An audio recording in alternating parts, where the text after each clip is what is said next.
महत्वाची बातमी आहे। महादेव मुंडे यांच्या पत्नी ज्ञानेश्वरी मुंडे फडणवीसांची भेट घेणार आहेत।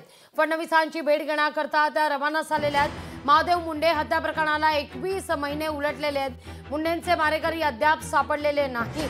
ज्ञानेश्वरी मुंडे मुख्यमंत्र्यांकडे या सगळ्या संदर्भात आता मारेकरी सापडावेत याची मागणी करणार आहेत।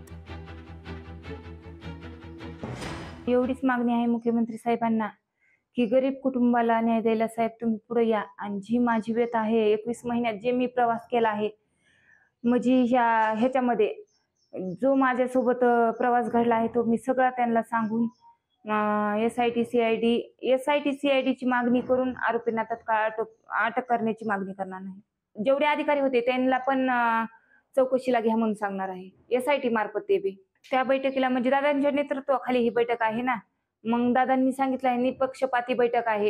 एक गरीब कुटुंबाला 21 महिने जी महिला लढत आहे आपल्या पतीच्या न्यायासाठी, तिला न्याय मिळवून देण्यासाठी ही बैठक दादांनी ठेवली आहे।